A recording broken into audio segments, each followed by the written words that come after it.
ধুর মা, আর একটু আগে ডেকে দিবা না? কলেজের জন্য কত দেরি হয়ে গেল। আর তোর কলেজে যাইতে হবে না? কেন?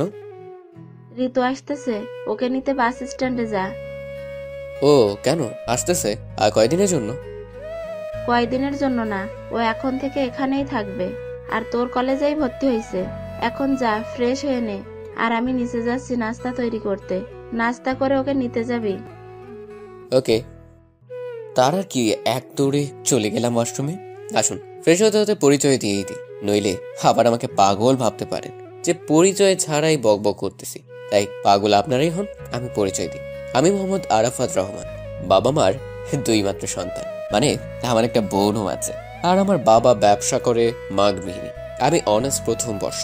আর যাকে আনতে যাব সে হলো আমার ফুফাতো বোন ঋতু, অনার্স দ্বিতীয় বর্ষ। এতটুকুই জানেন, বাকিটা গল্প পড়ে জানতে পারবেন।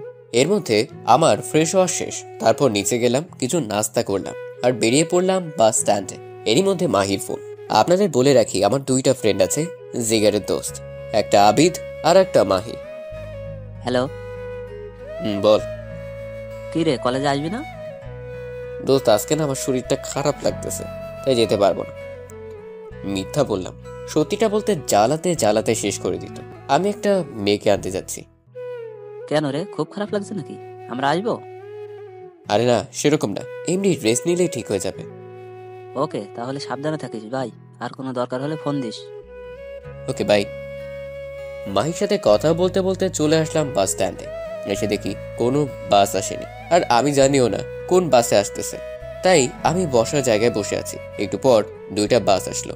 একটু পর হঠাৎ কেউ একজন আমার চোখ ধরে ফেললো, আর আমি ভয়ে হুট করে তাকে জড়িয়ে ধরলাম। তারপর সে আমার চোখ ছেড়ে দিল, আর আমি তার দিলে ঘুরেই অবাক। মনে হচ্ছে আমার সামনে কোনো এক পুরী দাঁড়িয়ে আছে। ওকে, সে ছোটবেলায় দেখছি। আমার তো ওর দিক থেকে চোখ ফিরছে না। এর মধ্যেও বলে উঠলো, এই কি দেখিস এমন করে? পড়ে দেখি। কি? এখানে পড়ি আসলো কোথা থেকে? এই তো আমার সামনেই দাঁড়িয়ে আছে। দেখলাম ঋতু বেশ লজ্জা পেয়েছে, যা দেখেই বোঝা যাচ্ছে। তার কিছু না বলে একটা রিক্সা ডাক দিলাম, আর দুজনে উঠে পড়লাম। তারপর রাস্তায় আসার সময় দেখলাম ও বারবার আমার দিকে আর চোখে তাকাচ্ছে, আর আমি তাকানেই চোখ ঘুরিয়ে নিয়েছে। তারপর হঠাৎ সে বলে উঠলো, কেমন আছিস? ভালো, আপনি? আমিও ভালো। তারপর আর কোনো কথা হয়নি আমাদের। সোজা বাসায় চলে আসলাম। এসে কলিং বেল দিতেই আম্মু সে দরজা খুলে দিল। মনে হয় দরজার পাশে দাঁড়িয়েছিল আমাদের আসার অপেক্ষায়। তারপর ঋতু সোজা আম্মাকে জড়িয়ে ধরলো আর বলল, কেমন আছো মামি? ভালো মা, তুই কেমন আছিস? ভালো। মামা কোথায়? অফিসে গেছে রে মা একটু। আমি আসছি তাও? মন খারাপ আর কান্না কান্না ভাবে বলল, মন খারাপ করিস না মা, এখনই চলে আসবে। কি একটা দরকারি কাজ আছে, তাই গেছে। তারপর মা বলল, আরাফাত, যা তো ঋতুকে ওর ঘর দেখিয়ে দে। ঋতু আপু আসেন। আমি আপু বলাতে সে রেগে বোম হয়ে গেল। মা সামনে আছে তাই আর কিছু বলতে পারলো না। তারপর আমি ওনাকে ওনার ঘর দেখিয়ে দিয়ে নিজের ঘরে এলাম আর গোসল করে নিলাম। একটু পর মা এসে দুপুরে খাবারের জন্য ডেকে গেল। আমি আপুর রুমে গেলাম, দেখি সাজতেছে। তাই আমি বললাম, খাবেন না? সে বলল চল। তারপর আমরা নিচে গেলাম, দেখি আব্বু আর আম্মু বসে আছে আমাদের জন্য। ঋতু গিয়ে তো আব্বুকে জড়িয়ে ধরলো। তারপর সবাই মিলে খাওয়া দাওয়া শেষ করে যার যার ঘরে গেলাম, আর আমি ঘুমিয়ে পড়লাম। বিকালে হঠাৎ করে ঋতু এসে ডাকতে লাগলো আর বলল, এই আরাফাত, ওঠ না, চল বাইরে থেকে ঘুরে আসি। ধুর, এই সময় আর ডাক দেন না তো, যাবো না, ঘুমাতে দেন। দাঁড়া, তোর ঘুমানো বের করতেছি। তারপর সে আমার উপর থেকে আমাকে মারতে লাগলো। এই এই কি করছেন, ছাড়েন, আমি যাবো তো যাবো। তারপর ঋতু ছেড়ে দিল আর বলল, যাবি না বলে? দেখলি তো আমি কিরকম। দেখলাম তো, একদম শাকচুনি। মনে মনে বললাম হইলে খবর করতো। তারপর ওকে নিয়ে ঘুরতে গেলাম, রাতে বাসায় আসলাম। এসে খাওয়া দাওয়া করছিলাম, এমন সময় আম্মু বলল কালকে থেকে ওকে আমাদের কলেজে ভর্তি করে দিতে আর একসাথে যেতে। আমি হ্যাঁ বলে চলে আসলাম। ঘরে এসে ঘুমিয়ে পড়লাম। সকালে হঠাৎ ঘুমটা ভেঙে গেল। আমার বুকের উপর ভারী কিছু অনুভব করছি। চোখ খুলে দেখি একটা মেয়ে আমার বুকের উপর মাথা দিয়ে শুয়ে আছে। আমি তো ভয় শেষ, তাই এক লাফ দিয়ে উঠছি। তারপর দেখি ঋতু আপু আমার উপর শুয়ে আছে। এর মধ্যে আমার এরকম করা দেখে সে উঠে পড়েছে। তারপর আমি তাকে বললাম, এই আপনি আমার রুমে কেন আসছেন? আর আমার বুকের উপর মাথা দিয়ে কেন শুয়েছিলেন? জানেন মুই কত ভয় পাইছি? আহালে, বাচ্চা ছেলে ভয় পাইছে? কোথায় ভয় পাইছে দেখি তো। এই আপনি আপনার এই শয়তানি হাসি বন্ধ করেন তো। কি জন্য আসছেন তাই বলেন। কেন বাবু, আমার হাসি দেখে তোমার কষ্ট হচ্ছে নাকি রাগ হচ্ছে? এবার কিন্তু বেশি বেশি হয়ে যাচ্ছে। ওকে, এই যে দেখো চুপ করলাম। এবার খুশি? খুশি। এবার বলেন, মোর ঘরে আপনি কি করেন? একা একা ভালো লাগছিল না বুঝি? ও হ্যালো, ভালো লাগবে না কেন? আমার মোটেও ইচ্ছা নাই তোমার রুমে আসার। মামি বলল তোকে ডাক দিতে, তাই আসলাম। কলেজে ভর্তি হইতে যাব না সেই জন্য, নইলে জীবনেও তোর রুমে আসতাম না, ডাকা তো দূরের কথা। আচ্ছা বুঝলাম। তো মোর বুকে মাথা দিয়ে গিয়েছিল? আমি ছিলাম। আসলে তোকে ডাকতে এসে দেখি তুই ঘুমিয়ে আছিস, তাই আর তোর পাশে বসে ডাকতেছিলাম। কখন যে চোখ লেগে গেছিল বুঝতেই পারিনি, আর ঘুমিয়ে পড়েছিলাম, বুঝলি? বুঝলাম। বুঝলেই ভালো। তো এখন কি শুয়েই থাকবি নাকি উঠবিও? উঠতেছি, আপনি যান। ওকে, তাড়াতাড়ি আয়। তারপর সে চলে যেতে লাগলো, আর আমি তার যাওয়া দেখছিলাম। হঠাৎ ফোনটা বেজে উঠলো। ধুর, বালের ফোনটা দিল একটা রোমান্টিক মুহূর্ত নষ্ট করে। বাল ভালো লাগে না, আর তাই রাগ নিয়ে ফোনটা ধরলাম। হ্যালো। হ্যালো, কি রে, কি খবর তোর? মাহি বলল তোর নাকি শরীর খারাপ, তো এখন কেমন আছিস? আগেই বলেছি, মাহিয়ার আবিদ আমার জিগারের দোস্ত। সেরকম কিছু না, এমনি এখন ভালো আছি। ও ভালো। তো আজ থেকে কলেজে আসবি? যাব।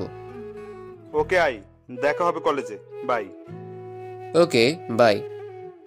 তারপর ফোনটা কেটে দিলাম আর ওয়াশরুমে চলে গেলাম। ফ্রেশ হয়ে এসে রেডি হয়ে নিলাম। তারপর সিঁড়ি দিয়ে নিচে নামতেই মা বলল ঋতুকে ডেকে নিয়ে আসতে, তাই চলে গেলাম ঋতুর রুম। হঠাৎ করে তার রুমে যাওয়াতে যা দেখলাম তা দেখার জন্য মোটেও তৈরি ছিলাম না। দেখলাম ঋতু শুধু ব্লাউজ আর পেটিকোট পরে দাঁড়িয়ে আছে। আমি তো দেখেই হা হয়ে গেছি। ঋতু আপুর ফর্সা পেটে দেখা যাচ্ছে, আর তার সাথে ওর সুন্দর নাভি। আমাকে দেখেই সে শাড়িটা নিজের শরীরের উপর দিল, আর আমি খেতে আসেন বলেই দৌড়ে চলে আসলাম। এসে সোজা খাওয়ার টেবিলে বসলাম। আমাকে দেখে মা বলল, কে রে, ঋতু কই? আমি বললাম আসতেছে। তারপর ঋতু আসলো, এসে আমার সোজা বসলো। একটু পর আব্বু আসলো। তারপর আমরা সবাই খাওয়া শুরু করলাম। এর মধ্যে আব্বু বলল, আরাফাত, আব্বু বলো। ঋতুকে কলেজে তো আজকে ভর্তি করে দিবি। তোদের প্রিন্সিপালের সাথে কথা বলে রাখছি, আর ওকে প্রতিদিন তোর সাথে নিয়ে যাবি আর নিয়ে আসবি, বুঝলি? তারপর আমার খাওয়া শেষ হলো। আমি বাইরে চলে আসলাম। এসে ঋতু আপুর জন্য অপেক্ষা করতে লাগলাম। একটু পর সে আসলো, আর আমি খাওয়ার সময় খেয়াল করিনি, শরম পাইছিলাম। তো এখন দেখলাম আপু নীল শাড়ি পরেছে। আপুকে একদম পরীর মতো লাগতেছে। আমি তো তার দিক থেকে চোখই বেরাতে পারছি না। হঠাৎ সে বলে উঠলো, কি রে, এমন হা করে কি দেখছিস? আর এভাবে কি সারাক্ষণ দেখতে থাকবি নাকি? তার কথায় আমার হুঁশ এলো, আর আমি তার দিক থেকে চোখ নামিয়ে নিলাম। তারপর মনে মনে বললাম, একটু আগেই যা দেখালেন আর কি দেখব। তারপর সে আবারও বলে উঠল, ওই কি ভাবতেছিস? কিছু না। তো রিক্সা ডাক দে। তারপর আমি রিক্সা ডাক দিলাম। সে উঠে পড়লো, আর সাথে আমিও। একটু পর সে বলে উঠল, আমাকে কেমন লাগতেছে বললি না তো? আমি তাকে রাগানোর জন্য বললাম, একটু ভালো লাগছে না, পুরোই ময়দা সুন্দরী লাগতেছে। আপু একে তো খারাপ বলেছি, তার উপর আপু যা শুনলে বোম হয়ে যায়। এবার আপনারাই বলেন কি হতে পারে। এটা শোনা মাত্র তার চোখগুলো লাল হয়ে গেল, আর আমার দিকে তাকালো। আমি তো দেখেই ভয় শেষ। তারপর সে আমাকে বলল, আমাকে আপু বলেছিস তাই না? দাঁড়া, তোর মজা দেখাচ্ছি। তারপর আবার কি বলেছিস? হ্যাঁ মনে পড়েছে, আমি ময়দা সুন্দরী তাই না? বলেই সে আমার চুলগুলো টানতে লাগলো, আর আমি বললাম, আমার ভুল হয়েছে, আমি মুখ ফসকে বলে ফেলেছি আপু। আর হ্যাঁ, আপনাকে খুব সুন্দর লাগতেছে। আমি একটু রাগানোর জন্য এমনটা বলেছি। কিন্তু কে শুনে কার কথা। একসময় আর না পেরে তার চুল ধরে তার মুখটা আমার মুখের সামনে আনলাম। তারপর 4 ঠোঁট এক করে দিলাম। এমনটা হওয়ায় সে পাথরের মতো হয়ে গেল। টানা 5 মিনিট পর তাকে ছেড়ে দিলাম। তারপর কেউ আর কারো দিকে তাকাচ্ছি না, আর কথাও হয়নি। এভাবে কলেজে চলে আসলাম। এসেই চলে গেলাম প্রিন্সিপালের রুমে, কারণ ঋতুকে তো ভর্তি করাতে হবে। স্যারের রুমের সামনে এসে, স্যার আসতে পারি? আরে আরাফাত রে, আসো আসো, ভিতরে আসো, বসো। ধন্যবাদ স্যার। তুমি কি ঋতু?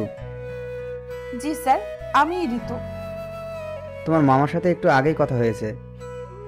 ও, তো মামা কি বললেন? বললেন ভর্তি করে নিতে।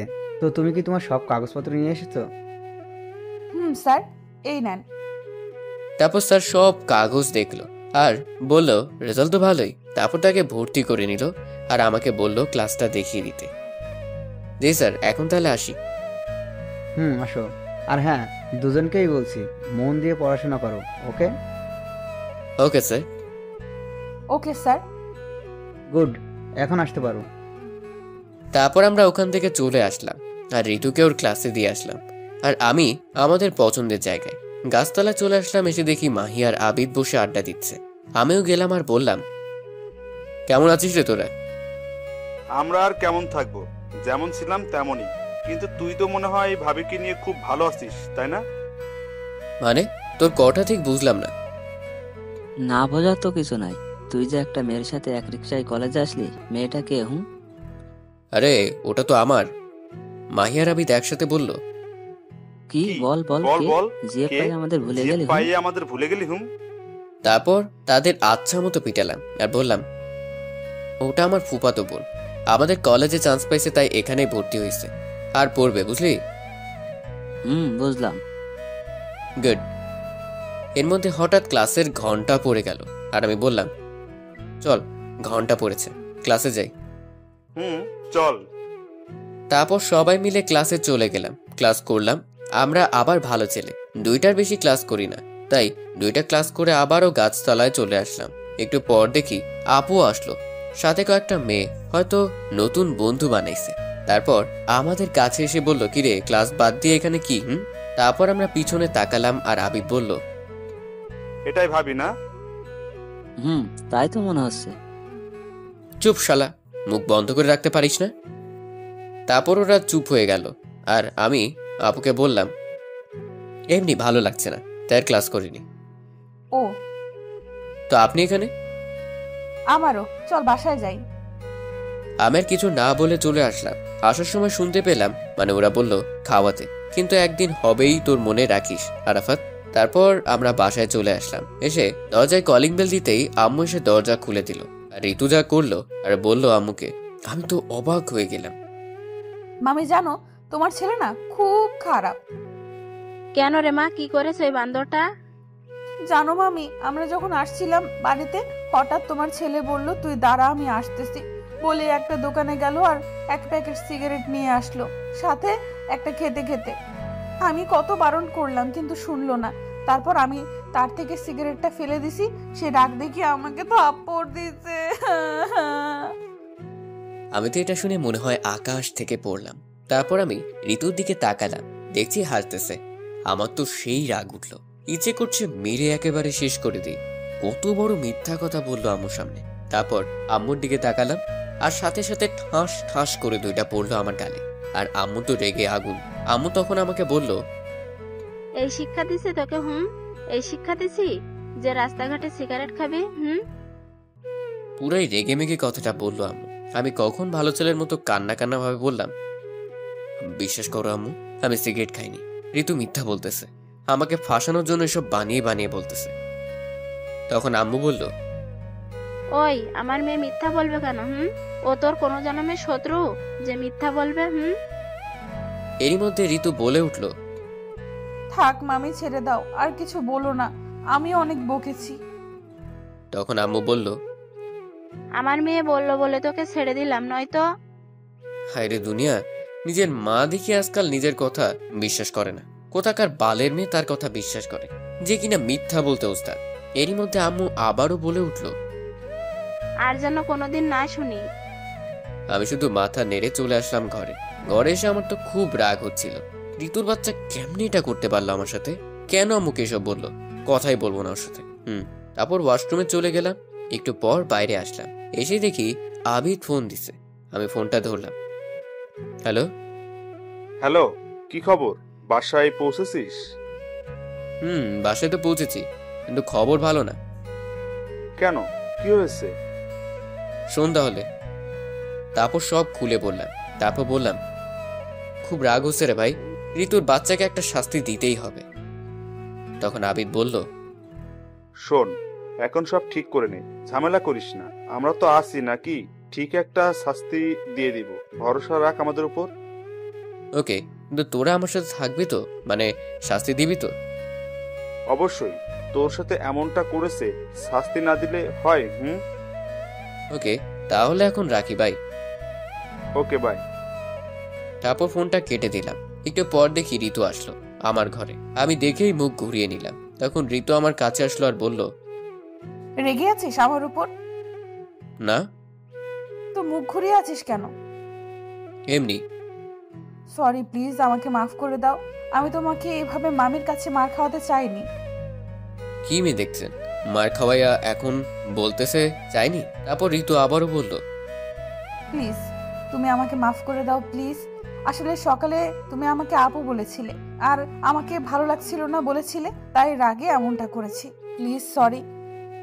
তখন আমি মনে মনে ভাবলাম আর বললাম, এত করে যখন বলছে তখন মাফ করেই দিই। আর আমাদের তো প্ল্যান আছেই তোমাকে শাস্তি দিব। হঠাৎ সে আবারও বলে উঠল, বুঝেছি, মাফ করনি। তাকাও তো আমার দিকে। আমি তাকালাম আর সাথে সাথে সে আমার চুল শক্ত করে ধরে আমার মুখ তার মুখের সামনে নিয়ে গেল আর 4 ঠোঁট এক করে দিল। আমি তো মূর্তির মতো হয়ে গেছি। ভাবতে পারিনি ঋতু এমনটা করবে। এভাবে 5 মিনিট থাকার পর ঋতু আমাকে ছেড়ে দিল আর বলল, মামি খেতে ডাকতেছে, নিচে আসো, বলেই চলে গেল। আমি তখন ভাবতে লাগলাম একটু আগে কি হলো, আর হঠাৎ মনে হলো ঋতু তো আমাকে তুমি করে বলল, তার মানে কি ও কি আমাকে ভালোবাসে নাকি? ধুর, আমি সব কি ভাবতেছি, ও কেন আমাকে ভালোবাসবে? তারপর আর কিছু না ভেবে নিচে চলে গেলাম খেতে। তারপর খেয়ে দিয়ে রুমে চলে আসলাম, এসে ঘুমিয়ে গেলাম। বিকেলে হঠাৎ ফোনটা বেজে উঠলো। আমি লাফ দিয়ে উঠি, দেখি কে ফোন করলো। তারপর ফোনটা হাতে নিলাম, দেখি মাহি ফোন করেছে। ধরলাম। হ্যালো। কি রে, কই তুই? এই তো দোস্ত, বাসায় ঘুমাইতেছি। অনেক ঘুমাইছিস, এখন তাড়াতাড়ি রেডি হয়ে বটতলায় চলে আয়। ওকে, আসতেছি, 10 মিনিট। ও, আপনাদের বলে রাখি, আমরা বটতলা নামের এক জায়গায় আড্ডা দিই। তারপর আর কি, উঠে ফ্রেশ হলাম, রেডি হয়ে বেরিয়ে পড়লাম বটতলায়। একটু পর চলে আসলাম বটতলায়। এসে দেখি হারামি 2টা বসে আছে। আমি গেলাম। আসছিস? বস। হুম। মামা, 3 কাপ চা দাও তো। ভাই, আমি আজকের বিলটা দিবনি, ওকে? হ, আমাদের তো ভূতে ধরছে, তাই না? এই সামান্য চায়ের বিল দিয়ে তোর ট্রিট শেষ? ওটি হচ্ছে না মামা। ঠিক বলেছিস। শালা তো দেখি আমাদের ঠকাতে আসছিল, এখন নিজেই ঠকে গেল। মনে মনে বললাম, শালারা ধরতে পারছে রে, ধুর। তারপর একটু ভাব নিয়ে বললাম, আমি চায়ের বিল দিতে চাইলাম যাতে তোদের টাকা বাঁচে। তোরা তো শুনলি না, আমাকে যা নয় তা বলতেছিস। ভালো। মামা, তুমি এখন যতই ভাবলাও কাজ হবে না, তোমাকে কিন্তু খাওয়াতেই হবে। ঠিক আছে ঠিক আছে, খাওয়াবো। তার আগে আমাকে যেটা ফোনে বলেছিলি তার একটা ব্যবস্থা করে দে। তারপর? আরে মামা, ওই জন্যই তো তোমাকে ডেকেছি, আমার কাছে একটা দারুণ প্ল্যান আছে। তো বল ভাই, কি প্ল্যান? আরে দাঁড়াও, বলতেছি। তার আগে বল, ঋতু আপু কি তোকে পছন্দ করে, মানে কেয়ার করে? শোনো তাহলে, আমরা 3 জন তো শুধু জানি মাহির জিএফ আছে, আর তো কেউ জানে না, তাই না? হ্যাঁ, মাহির একটা জিএফ আছে, এটা শুধু আমরা 3 জন জানি। আবিদের এই কথা শুনে মাহি কাশতে লাগলো। আরে, ওরে কেউ পানি দে। তো ওর জিএফ কে কিছুদিন তোর নিজের জিএফ বানিয়ে ঋতুর সামনে অভিনয় করবি, তাহলেই দেখবি সে জ্বলতেছে, আর এভাবেই তাকে শাস্তি দিতে পারবি। কেমন লাগলো বল আইডিয়াটা? ঠিকই বলেছিস। বালের ঠিক বলেছিস, আর বালের আইডিয়া। আমি আমার জিএফ তোরে দিব না। দে না প্লিজ দোস্ত, আমি তো আর একেবারের জন্য নিচ্ছি না, কয়েকদিনের জন্য আর শুধু তো অভিনয় করব। আরাফাত তো ঠিকই বলেছে। তুই আর একটা কথাও বলবি না, শালা তোর জন্য এসব হলো। তারপর অনেক বুঝিয়ে মাহিকে রাজি করালাম এবং বলে আসলাম কালকে ওর জিএফ কে নিয়ে আসতে কলেজে। তারপর বাসায় চলে আসলাম, এসে খেয়ে দিয়ে ঘুমিয়ে পড়লাম। আপুর সাথে একটা কথাও বলিনি, শুধু মনে মনে বলতেছি কালকে থেকে তোমার হবে। সকালে ঘুম থেকে উঠে তাড়াতাড়ি কলেজে গেলাম, কারণ মাহির জিএফ কে সব বুঝিয়ে দিতে হবে। তারপর কলেজে গেলাম, দেখলাম ওরাও চলে আসছে। তারপর মাহির জিএফের সাথে কথা বলে সব বুঝিয়ে দিলাম। আর হ্যাঁ, মাহি সব বলে রাখছে, তাই বেশি কিছু করতে হয়নি। একটু পর আমরা গাছতলায় বসে আছি, মাহির জিএফ আমার পাশে। তখন দেখলাম আপু আসতেছে, তাই আবিদ আর মাহি চলে গেল। আমি আর মাহি জিএফ হাত ধরে বসে রইলাম। আমাদের এরকম অবস্থায় আপু দেখে আমাদের কাছে আসলো, আর যা করলো আমি তো ভাবতেও পারিনি। আপনারা কি ভাবছেন আমাকে দিছে? আরে না, মাহির জিএফকে দিয়েছে। আমি ভালো ছেলে বুঝলেন, সেটা আপু জানি, তাই মুইকে দেয়নি এমন একটা ভিটামিন। তারপর আপু বলতে লাগলো, ওই মেয়ে কলেজে কি এসব করতে আসো? হ্যাঁ, পড়াশোনা বাদ দিয়ে একটা ছেলের সাথে গাছতলায় বসে প্রেম চলতেছে। সরি আপু। আর কিছু বলতে পারলো না, তার আগেই হাস করে আর একটা দিয়েছে আপু। আরে বেচারি নাটক করতে এসে ভিটামিন খাচ্ছে, আর তাকে থামিয়ে দিয়ে আবারও আপু বলল, কোনো সরি না, আর যেন কখনো এইসব না দেখি, বোঝা গেছে? মাই শুধু মাথা নেড়ে হ্যাঁ বলে চলে গেল, আর আমি এতক্ষণ নির্বাকের মতো দেখছিলাম এসব। এরপর মাহির চলে যাওয়ার পর আপু আমার দিকে তাকালো।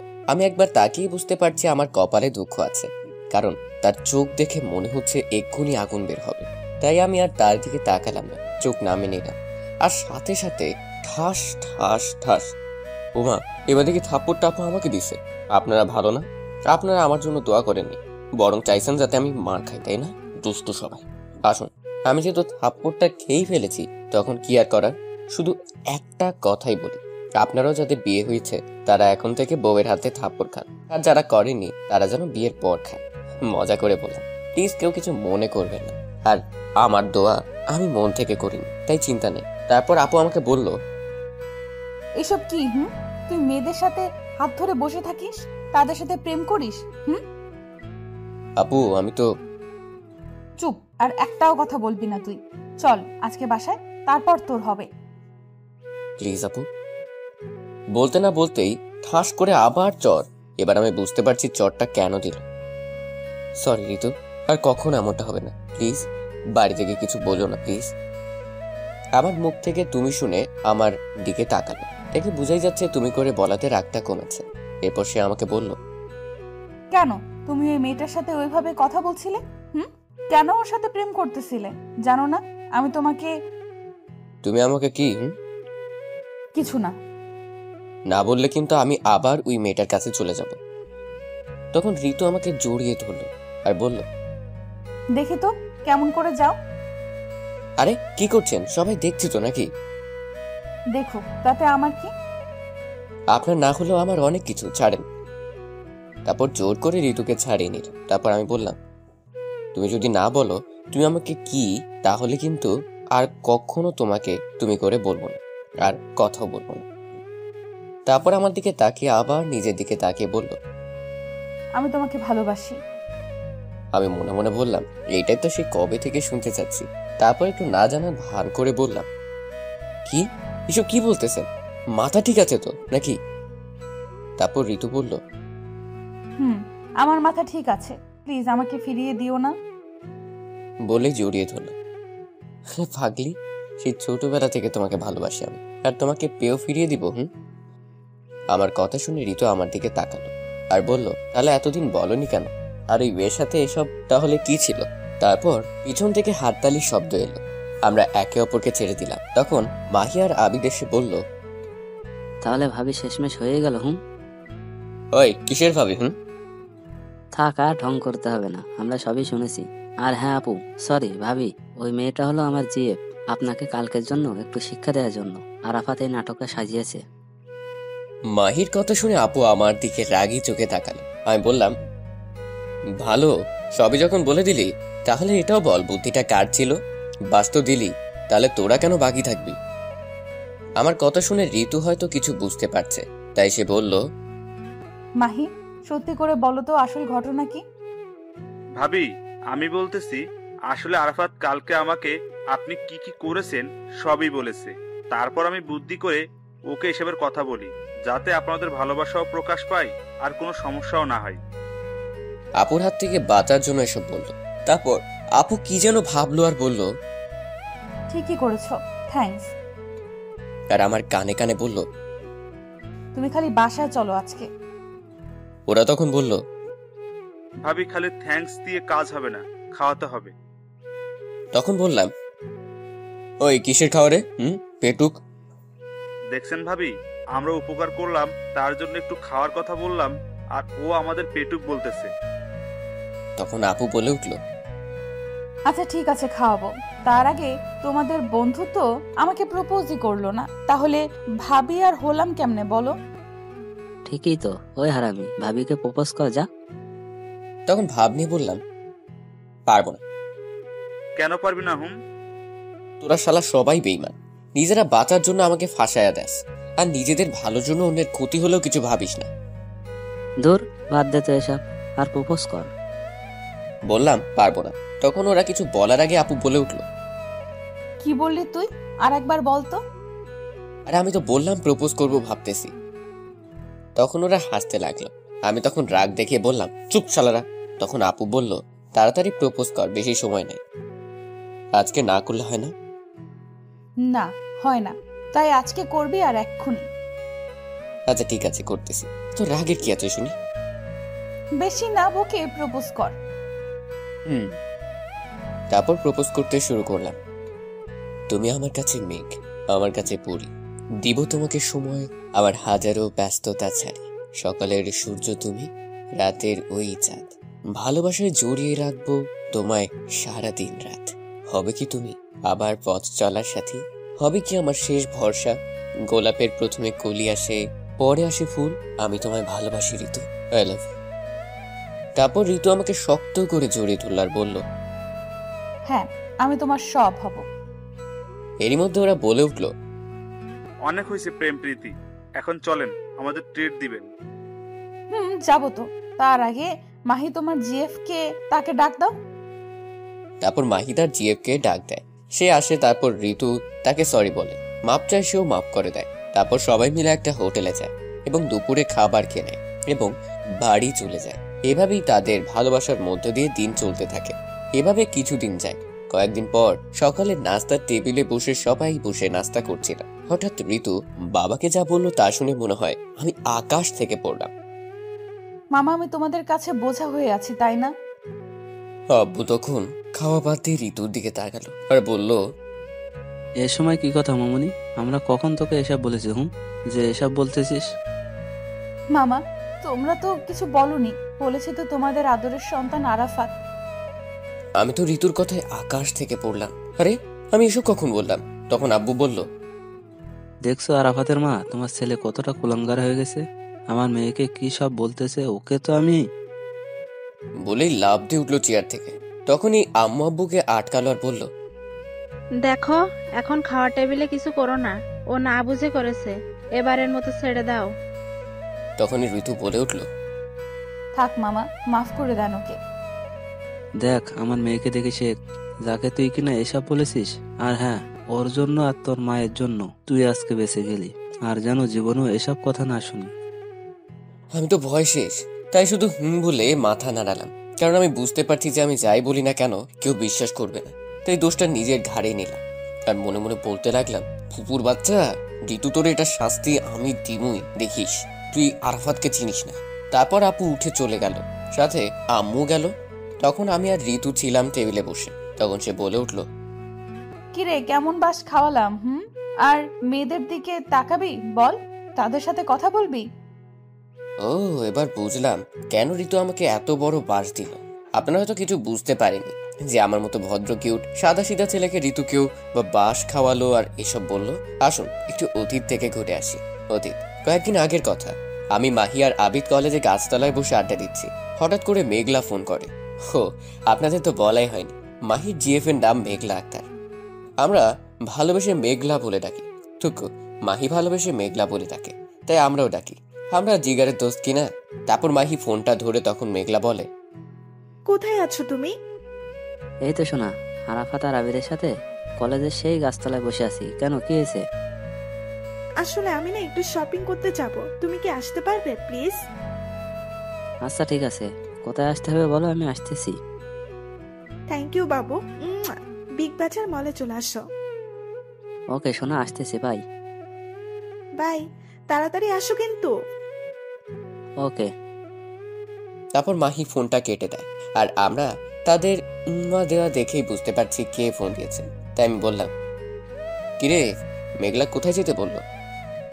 দোস্ত তুই কিভাবে বুঝলি মেঘলা ফোন দিছিল? শোন, তোর থেকে আমার বুদ্ধি একটু বেশি, বুঝলি? আর তোরা যে উম্মা শুরু করেছিস সবাই বুঝতে পারবে। যাই হোক, কোথায় আর কেন যেতে বলো তাই বল। আসলে মেঘলা একটু শপিং করতে যাবে, তাই বিগ বাজারে যেতে বললো। ঠিক আছে, যা যা। রাগ করিস না প্লিজ, বুঝতেই তো পারছিস। ঠিক আছে, যা। তারপর মাহি চলে গেল। তখন আবিদ বলল, মাহি তো চলে গেল ওর জিএফ এর কাছে, তো আমরা এখানে থেকে আর কি করব? চল কোথাও থেকে ঘুরে আসি, সাথে মেয়ে দেখাও হবে নি নতুন নতুন। ঋতু জানতে পারলে আমার খবর করে দিবে। আরে ধুর, ও কেমনে জানবে? আমরা তো দুজনেই যাব। ওকে, চল তাহলে। তারপর আমি আর আবিদ বাইক নিয়ে চলে গেলাম একটা মলে। হ্যাঁ, আপনাদের একটা কথা বলে রাখি, আমি এরই মধ্যে নতুন বাইক কিনেছি। তারপর আমরা মলে কয়েক পাক দিয়ে মলেরই একটা রেস্টুরেন্টে এসে বসলাম। তারপর কফি খেতে লাগলাম। একটু পর আবিদের একটা ফোন আসে আর সে উঠে চলে যায়। তখন আমি বসে আছি একা। হঠাৎ একটা মেয়ে এসে আমাকে আরাফাত বলেই জড়িয়ে ধরলো। আমি তো পাথর হয়ে গেলাম। তারপর তাকে ছাড়িয়ে দিলাম আর বললাম, কে আপনি? আরে শাকিলা, তুই কোথা থেকে? চিনতে পারছিস তাহলে? কি যে বলিস, তোরে চিনবো না কেন? তাও ঠিক, আমরা তো একসাথেই পড়ছি, তাই না? এবার বল, তুই এখানে? আসলে তুই তো জানিস আমার বিয়ে হয়েছে আর আমি ঢাকায় থাকি, আর কয়েকদিন পর আমার এক বন্ধুর বিয়ে, তাই এখানে এসেছি। ও ভালো। আচ্ছা, তোর নাম্বারটা দে তো। এই নে, 019331956। দুইটা দিলাম না, আপনারা হয়তো আমাকে জ্বালাতন করবেন। তারপর আমি আর শাকিলা কিছুক্ষণ হেসে হেসে কথা বললাম। আমি হঠাৎ খেয়াল করলাম কেউ একজন শাকিলা আমাকে জড়িয়ে ধরার পর থেকে আমার দিকে তাকিয়ে আছে। আমি তার দিকে তাকিয়ে তো অবাক। আরে এটা তো ঋতু। এখন আমার কি হবে আল্লাহ জানে। এরই মধ্যে শাকিলা বলে উঠলো, আজকে আসি রে, বাই। ভাই। তারপর সে চলে গেল আর আমি দাঁড়িয়ে রইলাম। তারপর ঋতু আমার কাছে আসলো। আমি বললাম, ঋতু তুমি যা ভাবছো আর বলতে পারলাম না। ঠাস ঠাস করে দিল আর বলল, তুই এতটা খারাপ একটা মেয়েকে জড়িয়ে ধরেছিস? তারপর সে চলে গেল।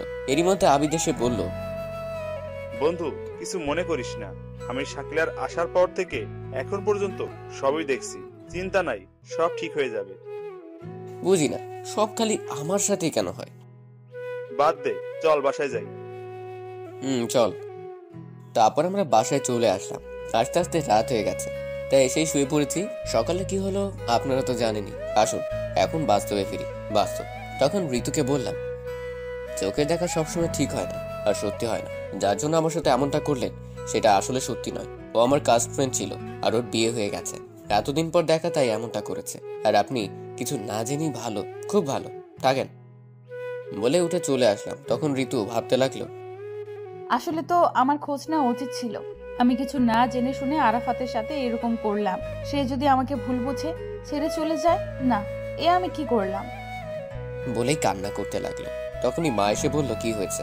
সে কিছু না বলে কান্না করতে করতে উপরে চলে গেল আর আমার রুমের সামনে এসে কান্না করতে করতে বলল, প্লিজ আমাকে মাফ করে দাও প্লিজ, আমার ভুল হয়েছে, আমি আর কখনো এমনটা করব না, সত্যি।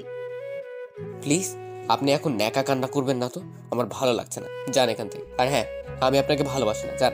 এই যে ভালোবাসার মানুষকে ভুল বুঝে সন্দেহ করে, তাকে না ভালোবাসাই ভালো। প্লিজ আরাফাত, তুমি এসব বলো না। তুমি এসব বললে আমি কিন্তু সুইসাইড করব। যা খুশি করেন, জানতো আমি আপনাকে আর দেখতেও চাই না। আচ্ছা ঠিক আছে, ভালো থেকো, বাই। আমি তোমাকে সন্দেহ করি তো, আসলে আমি তোমাকে ভালোবাসি, তাই আমি এমনটা করি। আর হ্যাঁ, তুমি যেহেতু কখনো আমার এই মুখ দেখতে না চাও, আমি ওর দেখাবো না, বাই। তারপর ঋতু দৌড়ে নিচে চলে গেল আর টেবিলের উপর থেকে ফল কাটার ছুরি দিয়ে নিজের হাত কেটে ফেললো। তখন মা এসব দেখে দৌড়ে রান্নাঘর থেকে ঋতুর কাছে আসলো, এসে চিৎকার দিয়ে উঠলো আর বললো, কি হয়েছে, কেন সে এমনটা করলো?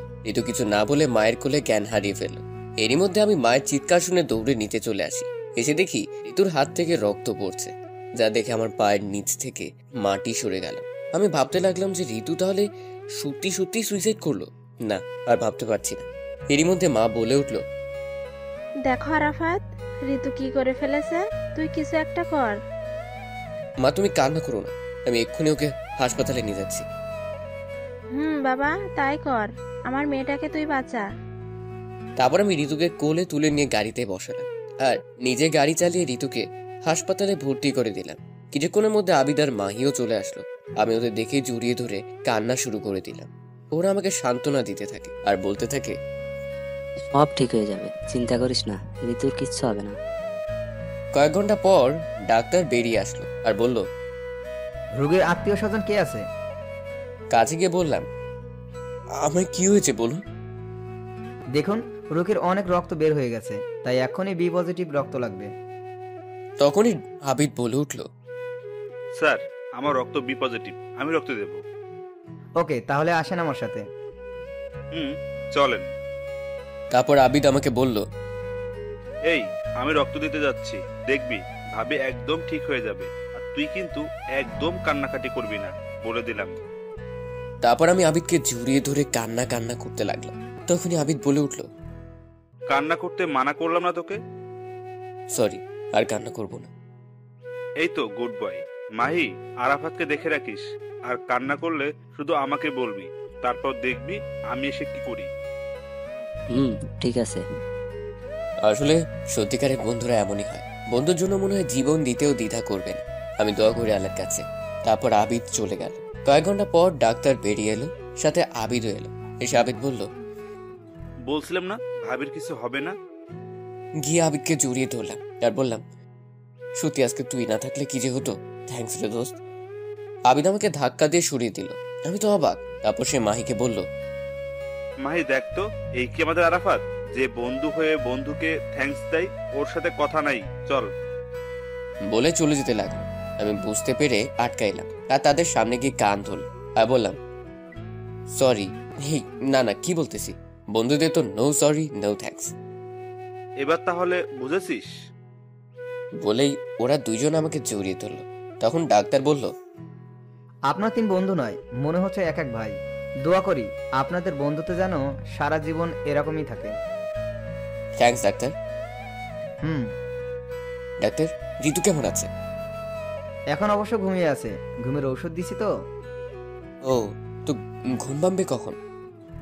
এই কিছুক্ষণের মধ্যেই। বলে ডাক্তার চলে গেল। এরই মধ্যে মা চলে আসলো। আসলে ওই সময় মাকে সাথে করে আনিনি। তারপর মা এসে বলল, আরাফাত, আমাদের ঋতু এখন কেমন আছে? মা এখন ভালো আছে। এরই মধ্যে ঋতুর বাবা মা, মানে আমার শ্বশুর শাশুড়ি ঋতু এখনো তো হয়নি, মানে আমার ফুপা ফুপ্পি চলে এসছে। এসেই বলতেছে ঋতু কোথায় আর কেমন আছে। আমি বললাম, আপনাদেরকে জানানো ঋতুর ব্যাপারে। আমি বলেছি। ও, ভিতরে আছে আর ভালো আছে, ঘুমিয়ে আছে। এরই মধ্যে আব্বু চলে আসছে। তক্ষুনি একজন নার্স এসে বলল, রোগীর ঘুম ভেঙেছে। এটা শুনে সবাই মিলে ঋতুর কাছে গেল, শুধু আমি, আবিদ আর মাহি ছাড়া। তারপর মা এসে বলল, ঋতু ডাকতেছে আমাকে। আবিদ আর মাহি বলল, যা ভিতরে যা। তারপর আমি ভিতরে গেলাম। সবাই বের হয়ে আসলো। তখন ঋতু বলল, কেন এসেছিস তুই এখানে? তুই না বলেছিলি আমার মুখ দেখতে চাস না? তখন আমি ঋতুর কাছে গেলাম আর সাথে সাথে ঠাস করে একটা থাপ্পড় দিলাম। তুই আমাকে মারলি? তখন আমি ঋতুর মাথার কাছে গিয়ে বসলাম আর বললাম, মারলাম। আমার বউকে আমি মারবো না তো কে মারবে শুনি? আমার মুখে বউ ডাক শুনে ঋতু আমাকে জড়িয়ে ধরে কান্না করে দিল। আমিও তাকে জড়িয়ে ধরলাম। ভালোই যখন বাসো, তাহলে কালকে ওর বলেছিলে কেন? প্লিজ বাদ দাও, তখন আমার মাথা ঠিক ছিল না। আর হ্যাঁ, ওটার জন্য সরি। না, শুধু সরি বললে চলবে না। তো কাছে আসো বলতেছি। আমি আমার মুখ ঋতুর মুখের সামনে নিয়ে গেলাম আর সাথে সাথে সে 4 ঠোঁট এক করে দিল। আমিও কম কি এরকম সুযোগ কি কেউ ছাড়ে? আমি ওর সাথে সমান রেসপন্স দিতে লাগলাম। এরকম করে কতক্ষণ ছিলাম জানি না। হঠাৎ মাহি আর আবিদ এসে বলল, এসব রোমান্স বাড়িতে গিয়ে করিস, এখন করতে হবে না। ওদের কথা শুনে আমরা একে অপরকে ছেড়ে দিলাম। থাক, আর কিছু বলতে হবে না, সবই দেখছি। ওই শালা, দেখছসি যখন তখন আর একটু দেখতি, ডাক দিলি কেন? আহারে, সারা শখের প্রেমে আমরা সমস্যা করলাম। আমার বিয়ে তো কালকে পরের দিন, ওখানে গিয়ে না হয় বাকিটা সেরে নিস। তোর বিয়ে মানে কার সাথে? আর এখন বলতেছিস কেন? সকালে বলার জন্য তোর বাসায় আসছিলাম, আর তোর মা যা বললো শুনেই তো এখানে আসলাম বলার জন্য। যাই হোক, বাদ দে। আমিও কিন্তু যাব মাহি ভাইয়া। ভাবি অবশ্যই যাবেন, তাই জন্যই তো আপনাদের দুজনকে নিতে আসলাম, মার্কেটে যাব। শোন, আমি যাচ্ছি। কিন্তু ঋতুকে না, ওর শরীর খারাপ, ও বাসায় থাক। না, আমিও যাব। কিন্তু কোনো কিন্তু না, আমি যাব আর মেঘলাকে নিজের হাতে সব পছন্দ করে কিনে দেব। যথাজ্ঞা মহারানী, এখন অন্তত বাড়িতে যাই। কিন্তু আমি যাব কি করে? কেন, পায়ে হেঁটে? না প্লিজ, কোলে করে নিয়ে যাও না। এখানে সবাই দেখলে কি ভাববে? কিছু ভাববে না। মাহি, আবিদ ভাইয়া আপনার কিছু বলেন না? ঠিক ঠিক, ভাবি অসুস্থ, নে কোলে নে। তোদের আর পাম দিতে হবে না, চুপ থাক। তারপর ঋতুকে কোলে করে নিয়ে আসলাম। সবাই হা করে দেখছিল।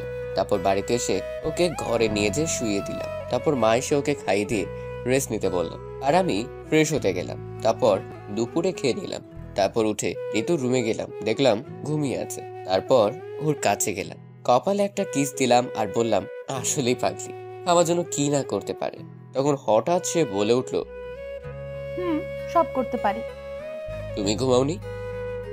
না। কেন? এমনি। একটু পর মাহির ফোন আসলো, বলল রেডি হয়ে বিগ বাজার মলে চলে আসতে। তারপর ফোন কেটে দিয়ে আমি রেডি হয়ে চলে আসলাম। তারপর বিয়ের মার্কেট করছিলাম আর আমি ঋতুর সাথে দুষ্টুমি করছিলাম।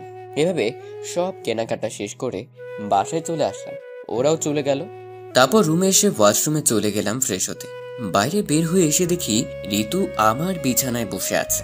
তখন আমি বললাম, কি ব্যাপার মিস, তুমি আমার ঘরে কি মনে করে?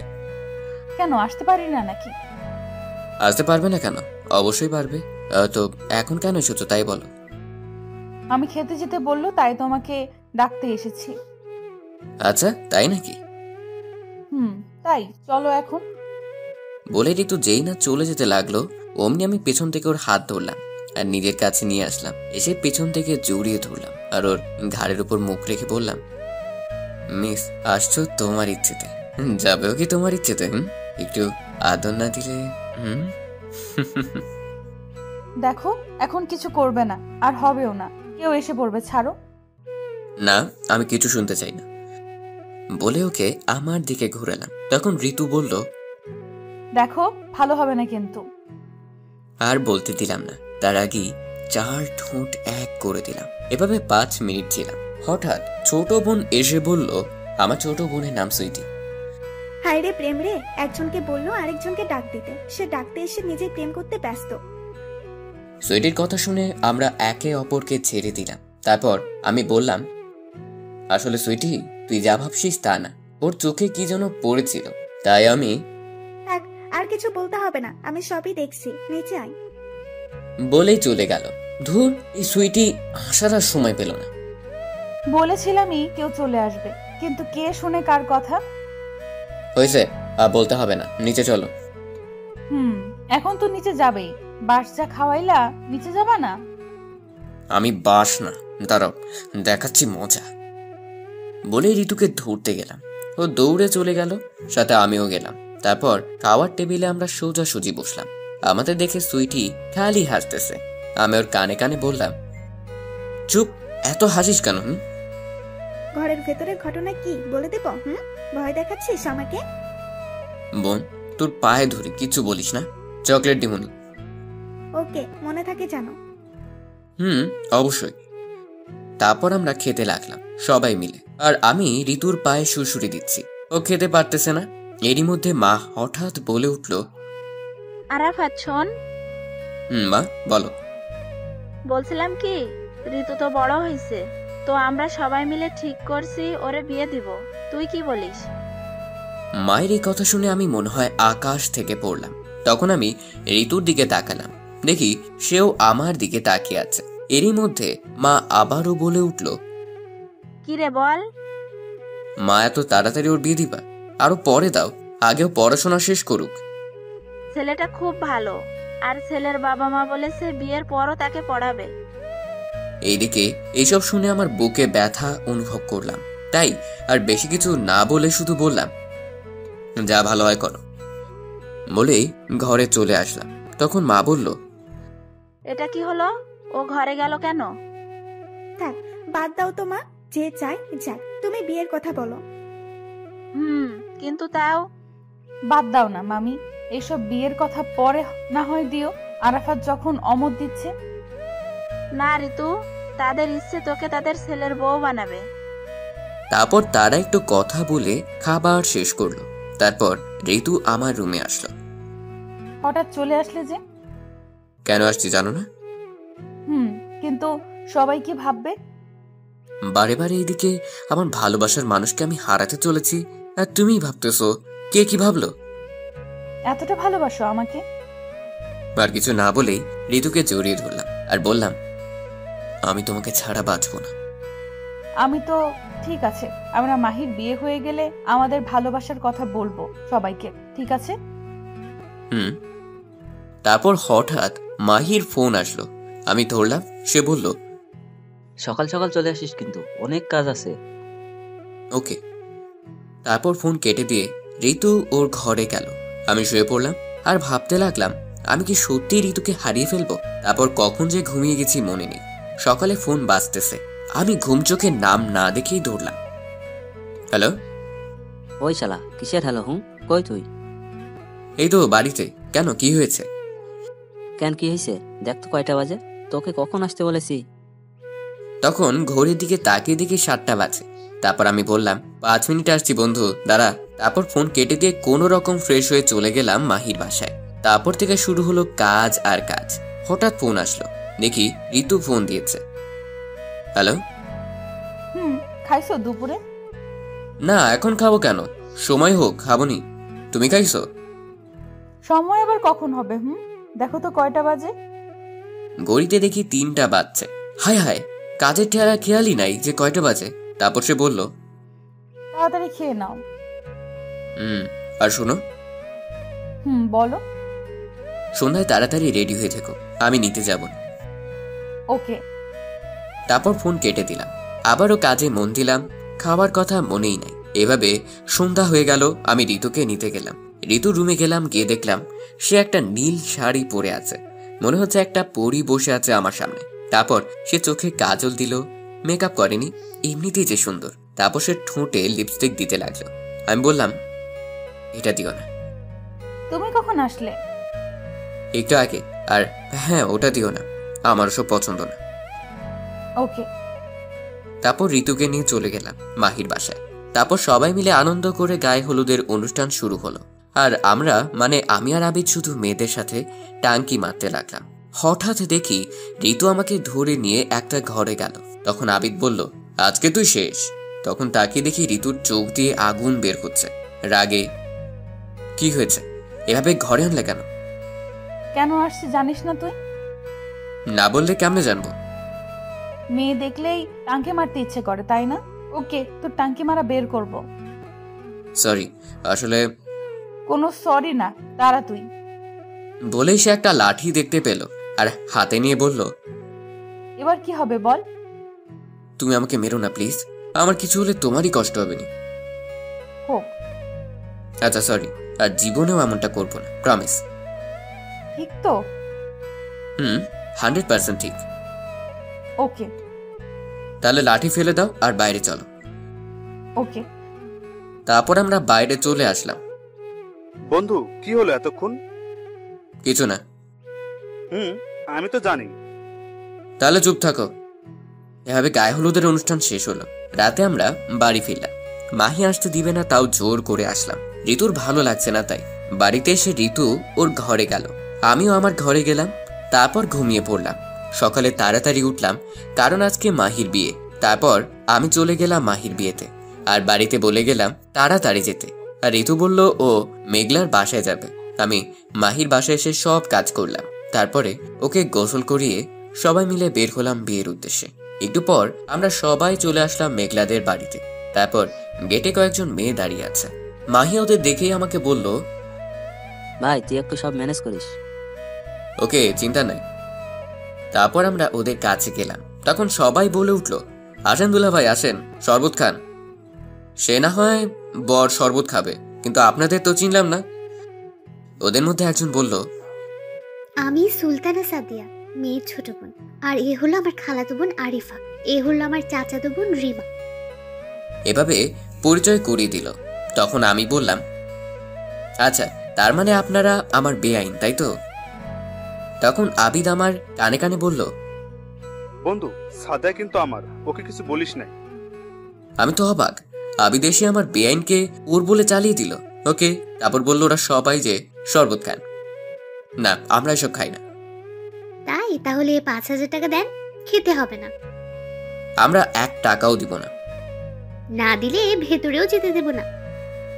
সমস্যা নাই, তোমাদের মেয়েই বসে আছে আমার বন্ধুকে বিয়ে করার জন্য, আমরা না হয় ফিরেই যাই। মাহি চল বলে যেতে লাগলাম। মাহি তো হা হয়ে সব দেখছে। হঠাৎ ঋতু বলে উঠল, তোমরা আরাফাতের সাথে পারবে না, ও একটা বদমাইশের হাড্ডি, তার চেয়ে ভেতরে যেতে দাও। এই তো, ঋতু আমাকে চিনে মনেই নাই। তারপর ওরা রাগে ফুঁসতে লাগলো আর আমরা ভিতরে গেলাম। তারপর বিয়েটা হয়ে গেল। তারপর আমরা বউ নিয়ে বাসায় চলে আসলাম। সবাই তো বউ দেখার জন্য চলে আসলো। তারপর ভাবিরা মেঘলাকে ঘরে নিয়ে গেল। আর এদিকে আমরা, মানে আমি আর আবিদ মাহিকে নিয়ে ছাদে চলে গেলাম। আর এভাবে গল্প করতে লাগলাম। মাহি তো মেঘলা কাছে যাওয়ার জন্য মন একেবারে ছটফট করছে। সেটা আমি আর আবিদ বুঝতে পেরে মনে মনে হাসতেছি, কিন্তু তাও ওকে যেতে দিচ্ছি না। বেচারা মাহি কিছু বলতেও পারছে না। যখন 12টা পার হতে লাগলো তখনই আমরা ছাদে। হঠাৎ মাহির বাবা মানে আঙ্কেল এসে বলল, কিরে মাহি, তুই এখানে কেন? যা ঘরে যা, বৌমা তোর জন্য কখন থেকে অপেক্ষা করছে। মাহি কিছু বলার আগেই আমি বলে উঠলাম, আঙ্কেল, আমরা অনেকবার বলেছি যাওয়ার জন্য, কিন্তু ও তো যাচ্ছে না, বলতেছে আমাদের সাথে নাকি আড্ডা দিবে। বলেন তো, এটা কি ঠিক দেখায়? নতুন বউ ঘরে রাইখা আমাদের আড্ডা দিচ্ছে, তাও আবার আজকে ওদের বাসরা। আমি জানি মাহি আঙ্কেলকে খুব ভয় করে, তাই জায়গা মতো দিলাম একটা। মাহি তো আমার কথা শুনে হা হয়ে গেছে। আলা, তোরা নিজেরাই যেতে দিলি না, আর এখন নিজেরাই বলতেছিস যেতে বলছিস। মাহি কিছু বলার আগেই আঙ্কেল আবারও বলে উঠল, কি হলো, এখনো এখানে দাঁড়িয়ে কি করিস? যা ঘরে যা।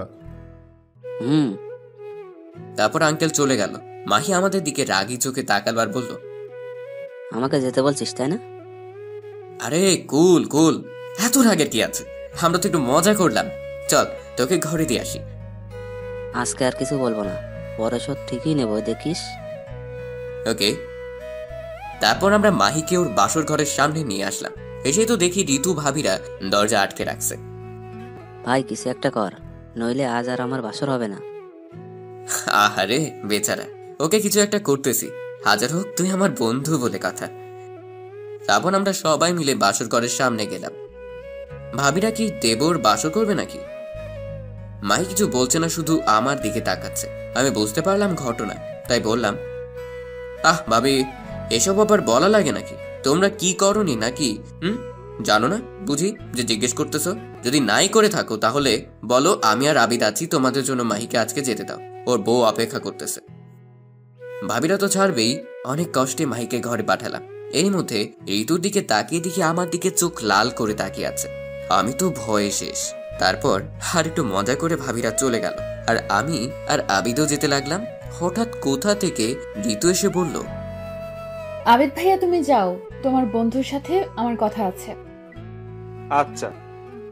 তখনই ঋতু আমার কলার ধরে একটা ঘরে নিয়ে গেল আর দরজা বন্ধ করে দিল।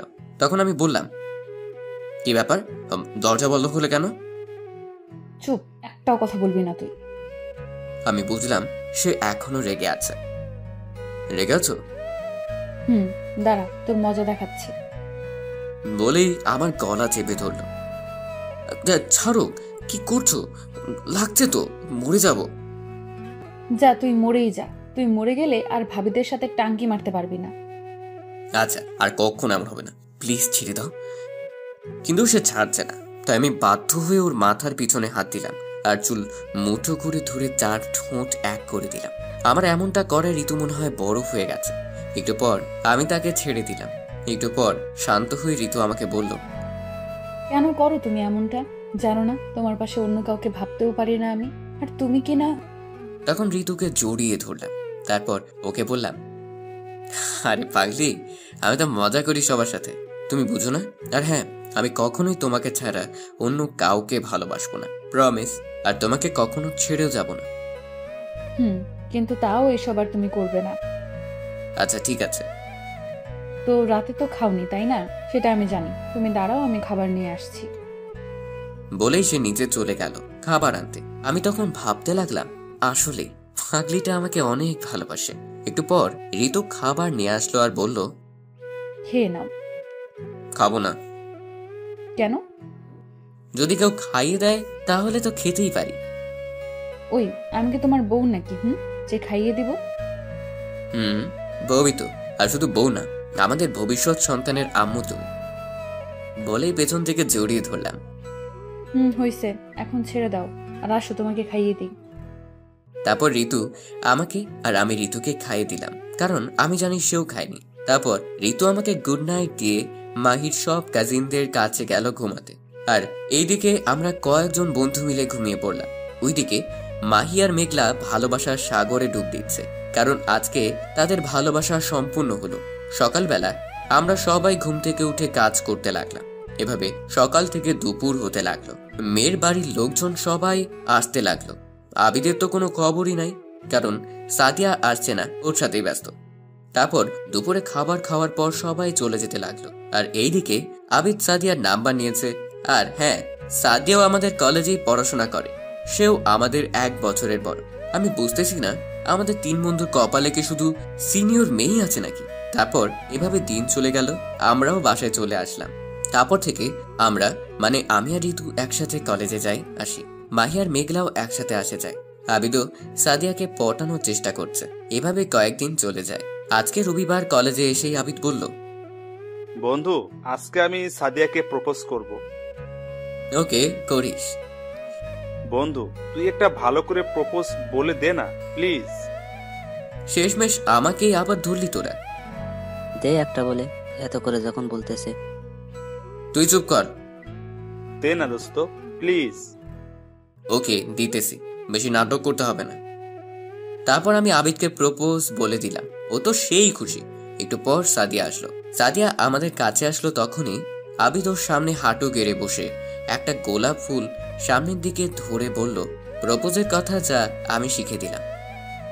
দেখেছি তোমায় প্রথম যেদিন পড়েছি তোমার প্রেমে, থাকতে পারছি না আর তোমাকে ছেড়ে। ভালোবাসি তোমায়, ছেড়ে যাব না কখনো, তুমি ফিরিয়ে দিও না আমাকে।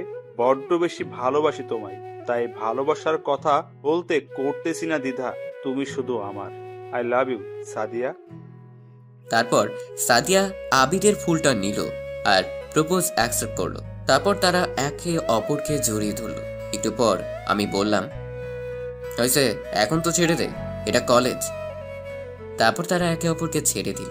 তারপর আমি আবারও বললাম, চল আবিদ, আজকে তুই খাওয়াবি, আমাদের সেই দিন আমার থেকে খাইছিলে। ঠিক ঠিক, চল। তারপর সবাই মিলে রেস্টুরেন্টে গেলাম। সেখান থেকে খাওয়া দাওয়া করে সবাই যার যার জিএফ নিয়ে ঘুরতে বের হলাম। ওরা ওদের মনে চলে গেল, আর আমি আর ঋতু আমাদের মতো এভাবেই সন্ধ্যার সময় বাসায় আসলাম। বাসায় আসতে মা ডাকছিল, তাই ওনার রুমে গেলাম। তখন মা বলল, দেখো তো ঋতুর জন্য ছেলেটা কেমন হবে।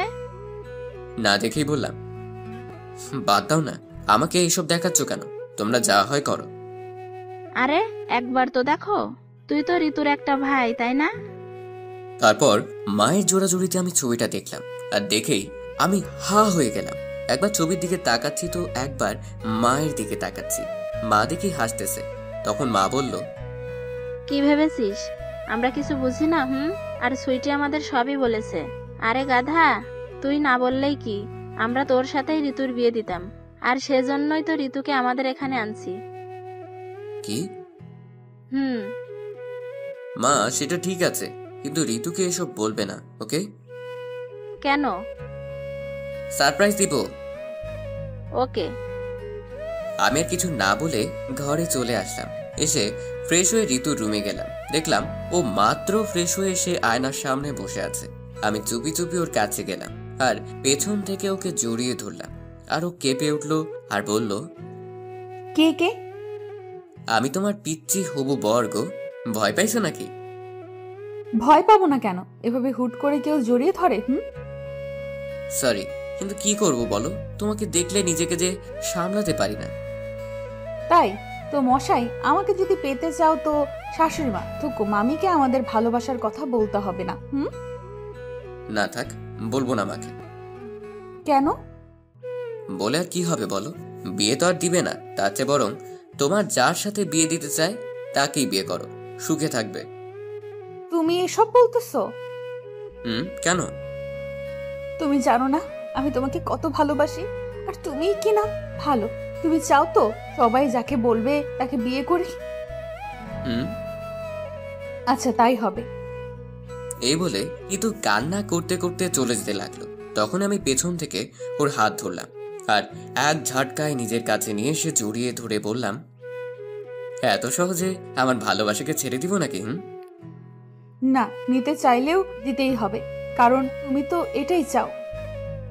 আমি কি চাই সেটা পরে বলছি, তার আগে এই ফুলটা নাও আর একটা খুশির খবর শোনো। তারপর আমি ওকে ছেড়ে দিয়ে ওর সামনে হাঁটু গেড়ে বসে বললাম, হ্যাপি রোজ ডে আমার পাগলি। আর খুশির খবর হলো মা নিজেই চায় তোমাকে ছেলের বউ করতে। আর এই খাবার টেবিলে আমার কথাই বলেছিল, কিন্তু আমরা বুঝিনি। এটা বলার সাথে সাথে ঋতু আমার হাত থেকে ফুলটা নিল আর আমাকে জড়িয়ে ধরে কান্না শুরু করে দিল। বুঝি না মেয়েরা এত কান্না করে কিভাবে, আমাকে তো পিটাইলেও এক ফোঁটা পানি বের হয় না। তারপর আমি তাকে বললাম, এই পাগলি কান্না করতেছো কেন? জানো আমার কতটা কষ্ট হয়েছিল যখন তুমি ওসব বলেছিলে? আহারে শয়তান পাজি। কি করছো? মারছো কেন? লাগছে তো। লাগুক, আমার বর আমি মারবো, আবার আমি তার সেবা করব, তোমার কি? তাই না? তাই। দাঁড়ো মজা দেখাচ্ছি বলে ওকে আরো শক্ত করে জড়িয়ে ধরলাম। তখনও বলল, কি করছো? ছাড়ো, ব্যথা পাচ্ছি তো। পাও আমার বউ, আমি বুঝবো। তাই না? আর কিছু বলতে দিলাম না, তার আগেই বুঝতেই তো পারছেন 5 মিনিট পর ওকে ছেড়ে দিলাম। ও তখন বলল, এভাবে কি কেউ কিস করে? আর একটু হলে তো মরেই যেতাম। মরবে না গো। যাই হোক, শোনো না। বলো। চলো না, আজকে তো রোজ ডে, কোথাও থেকে ঘুরে আসি বিকেলে। ওকে। Thank you. হইছে, আর ঢং করতে হবে না। কি বললি? আমি ঢং করতেছি? আমাকে আর পাইকে এক দৌড়ে আম্মুর কাছে চলে আসছি। মা দেখো, শাকচুনি টাকা মারতে আসছে। মারবো না কি করবো? তুই আমাকে ঢং করার কথা কেন বললি? আর এখন আবার শাকচুন্নি বলতেছিস? তোকে তো আজ আমি খেয়েই ফেলবো। এই এবার থাম, তোরা অনেক ঝগড়া করেছিস। মা তুমি তো জানো আমি কত ভালো ছেলে। জানি তো, এমন ভালো যে মায়ের কাছে ভালোবাসার মানুষের কথা বলতে শরম পাই। মা ভালো হচ্ছে না কিন্তু। ঠিকই বলেছো মা, না মানে মামি। মামি বলতেছিস কেন? মাটাই তো ভালো ছিল। কয়েকদিন পরেই তো তুই আমার ছেলের বউ হবি। ওকে মা। তারপর ঋতু মাকে জড়িয়ে ধরলো আর আমার দিকে তাকালো। আমি তখন ইশারা করে বললাম, আমাকেও একটু জড়িয়ে ধরো। তখন ও হাসতে লাগলো, তাই আমি ঘরে চলে আসলাম। এসেই শুয়ে পড়লাম। তারপর দুপুর হয়ে গেল, আমি উঠে গোসল করলাম। একটু পর রীতি এসে ডেকে গেল খাওয়ার জন্য। তারপর নিচে গেলাম খাবার জন্য। খাবার টেবিলে বসলাম আমি আর আমার সোজা ঋতু। আমার মাথায় একটা শয়তানি বুদ্ধি আসলো, তাই আমি টেবিলের নিচ দিয়ে ঋতুর পায়ে সুরসুরি দিতে লাগলাম। সে খেতে পারতেছে না, শুধু চোখ বড় বড় করে আমার দিকে তাকাচ্ছে।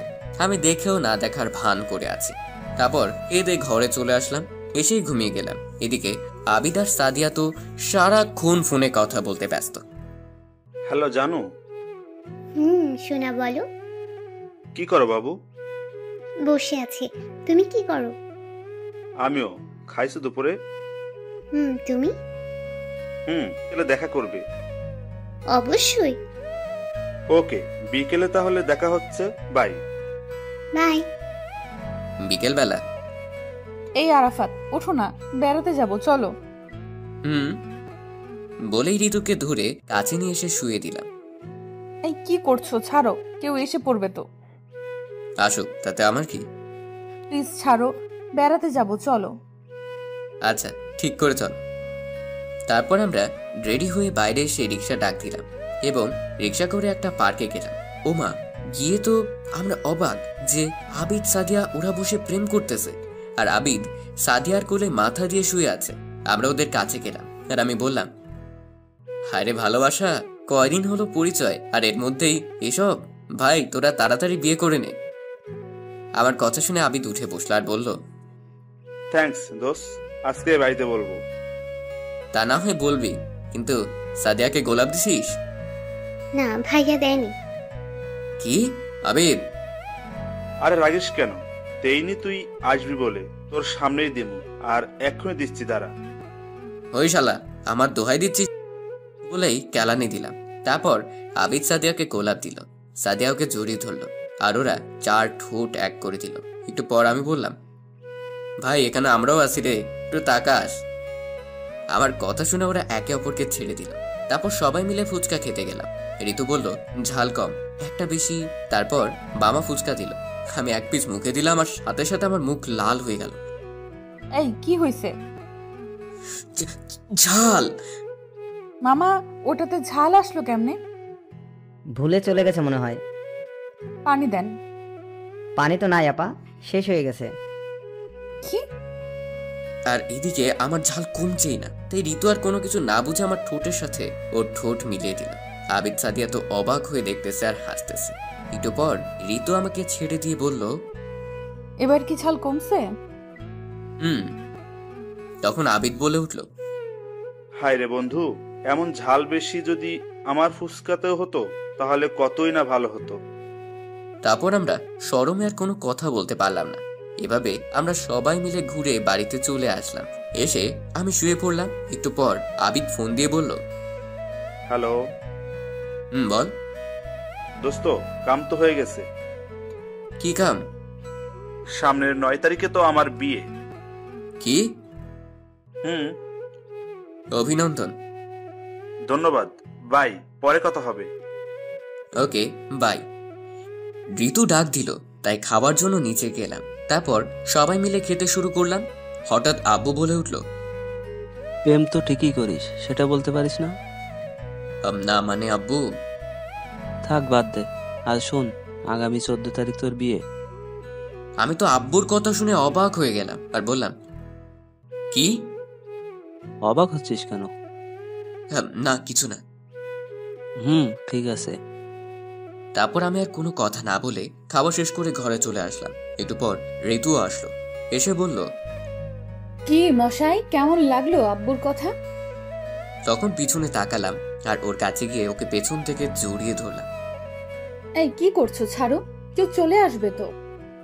কেউ আসবে না, সবাই খেয়ে দিয়ে ঘুমোতে গেছে। তাও ছাড়ো। সত্যি ছেড়ে দিব তো? সাহস থাকলে ছেড়ে দিয়ে দেখা। আরে রাগ দেখাও কেন, আমি তো মজা করছিলাম। এই শোনো। কি? কালকে আবিদের গায়ে হলুদ, পরের দিন বিয়ে। কি? একটু আগে ফোন করছিল। তাহলে ওদেরও একটা ব্যবস্থা হয়ে গেল। আর আমরা কেউই সিঙ্গেল থাকবো না। মশাই, এবার ছাড়েন, আপনিও ঘুমান আর আমিও ঘুমাতে যাই। না, আজকে তুমি আমার সাথে থাকো। ইস, শখ কত! আর তো কয়েকটা দিনই, তারপর তো আমরা এক হয়ে যাব। আমার যে আর এই কয়দিনই যাচ্ছে না। হয়েছে, এখন ঘুমাও। সকালবেলা? এই আরাফাত, ওঠো, সকাল হয়ে গেছে। কি করতেছো? ওঠো। আরে বাবা, উঠতেছি। এত রাগ দেখাও কেন? কালকে যে বললে আবিদের গায়ে হলুদ, আজকে তো আবিদ তো তোমাকে নিতে আসছে। কি? ওকে ওকে, উঠতেছি। তারপরও নিচে চলে গেল আর আমি উঠে ফ্রেশ হয়ে নিচে গেলাম। দেখি আবিদ বসে আছে। কিরে, তুই এখানে? আসতেই হলো, তোর বাইরে দাওয়াত দিতে আর তোকে আর ঋতুকে নিতে। আচ্ছা, বুঝলাম। এখন চল। আন্টি, আপনারা কিন্তু অবশ্যই আজকে বিকালে যাবেন। তারপর আমরা সবাই মিলে চলে গেলাম। আমি জানি কি জন্য নিতে আসছে, মার্কেটে যেতে হবে যে। একটু পর আমরা সবাই মিলে একটা মার্কেটে চলে আসলাম। ওমা, এসে দেখি মাহি, মেঘলা, সাদিয়া সবাই দাঁড়িয়ে আছে। আমরা ওদের কাছে যেতেই, কিরে এতক্ষণ লাগে তোদের আসতে? আর বলিস না, মেয়েদের সাজাতে কতক্ষণ লাগে জানিস না? ওই এখন আমার দোষ, তাই না? আমি সাজতেছিলাম, তুমি যে ঘুমিয়েছিলে তার বেলা। আচ্ছা বাদ দাও, চলো সবাই ভেতরে। তারপর সবাই মিলে বিয়ের মার্কেট করে বাসায় চলে আসলাম, কারণ বিকেলে আবার গায়ে হলুদ। তারপর বাসা আসার সময় বলে আসলাম 14 তারিখ আমার আর ঋতুর বিয়ে। সবাই অভিনন্দন জানালো। তারপর বাসায় চলে আসলাম। বাসায় এসে গোসল করে খাওয়া দাওয়া করলাম। তারপর ঘুমিয়ে গেলাম। আসলে আমার শরীরটা খারাপ লাগতেছে, তাই আর ওর বাড়ির কোনো কাজে গেলাম না। বিকেলে তাড়াতাড়ি করে আমি আর ঋতু ওদের বাড়িতে চলে গেলাম। বাবা মা আজকে নাকি যাবে না। তারপর থেকে আমিও টুকটাক কাজ করতে লাগলাম। এভাবে সন্ধ্যা হয়ে গেল, আর তারপর থেকে গায়ে হলুদের অনুষ্ঠান শেষ হলো। রাতে আমরা আর বাড়িতে আসলাম না। পরের দিন সকালে তাড়াতাড়ি ঘুম থেকে উঠে আমরা সবাই কাজ করতে লাগলাম। তারপর দুপুর প্রায় হয়ে গেল, আমরা বর নিয়ে চলে গেলাম সাদিয়াদের বাসায়। তারপর বিয়েটা হয়ে গেল, সবাই বউ নিয়ে চলে আসলাম। রাতে আমি আর মাহি মিলে অনেকক্ষণ আবিদের সাথে মজা করে বাসর ঘরের কাছে আসলাম। এসে দেখি ভাবিরা দাঁড়িয়ে আছে। তারপর তাদের কোনো মতে বুঝিয়ে আবিদকে ঘরে ঢুকিয়ে দিলাম। তারপর কি হলো আবিদা সাদিয়া জানবে, কারণ আমি তো ভিতরে যাইনি, তাই বলতে পারবো না। শুধু এতটুকু জানি ওরা সুখের সাগরে ভাসতেছে। এভাবে কয়েকদিন চলে, আর 2 দিন পর আমার বিয়ে ভাবতেই আমার কেমন জানি লাগতেছে। তারপর আমি মাহি আর আবিদের বাসায় চলে গেলাম। তারপর ওদের বাসায় সবাইকে দাওয়াত দিতে ওদের নিয়ে চলে আসলাম মার্কেটে। সাথে ঋতু, সাদিয়া, মেঘলাও ছিল। তারপর সবাই মিলে মার্কেট শেষ করে বাসায় চলে আসলাম। ওদের বললাম কালকে তাড়াতাড়ি চলে আসতে, কারণ বিকেল আমার গায়ে হলুদ। বাসায় আসতে আসতে বিকেল হয়ে গেল, তাই এসে গোসল করে খাওয়া দাওয়া করে ঘুমিয়ে পড়লাম। রাতে ঋতু ডাকলো খাওয়ার জন্য, তাই ঘুম থেকে উঠে নিচে গেলাম খাওয়ার জন্য। তারপর আমি রুমে আসলাম, জানি ঋতু আসবেই, তাই দরজার পিছনে লোকালাম। ঠিক একটু পর ঋতু আসলো ঘরে। যেই না সে ঘরের ভিতর পা দিয়েছে, আমি পেছন থেকে দরজা বন্ধ করে দিছি। ওরও সেই ভয় পাইছে আর বলতেছে, এই কি করতেছো? দরজা বন্ধ করলে কেন? দরজা খুলে দাও। চুপ, কোনো কথা নয়। তারপর আমি আস্তে আস্তে তার কাছে যেতে লাগলাম। সে পেঁচাতে লাগলো। একসময় সে খাটে পড়ে গেল। আমিও ওর উপর শুয়ে পড়লাম আর বললাম, এবার কোথায় যাবে? দেখো প্লিজ এমনটা করো না, আর তো একদিন। ভয় পাইছো নাকি? ধুর পাগলি, হয়তো মজা করছিলাম। ভয় পাবো না? এরকম মজা কেউ করে? আচ্ছা সরি। তাড়াতাড়ি ঘুমিয়ে পড়ো। বলেও চলে গেল আর আমি ঘুমিয়ে পড়লাম। পরের দিন সকালে ঋতু এসে আমাকে ডাক দিল। আমি ঘুম থেকে উঠে ফ্রেশ হয়ে নিচে গিয়ে দেখি বাড়িটা সুন্দর করে সাজানো হয়েছে। মাহি আর আবিদকে দেখলাম খুব কাজ করতেছে। আমার তো কোনো কাজ নাই। এভাবে সন্ধ্যা হয়ে গেল আর গায়ে হলুদের অনুষ্ঠান শুরু হলো। আমরা সবাই খুব মজা করলাম। রাতে আমি আর ঋতু, আবিদা, সাদিয়া, মাহি আর মেঘলা সবাই মিলে খুব নাচ করলাম।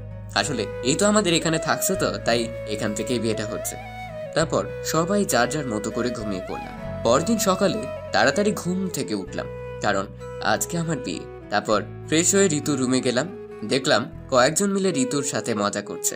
আমাকে দেখে একজন বলল, আরে দুলা ভাই যে আসেন, বউকে ছাড়া মন ছটফট করছিল বুঝি।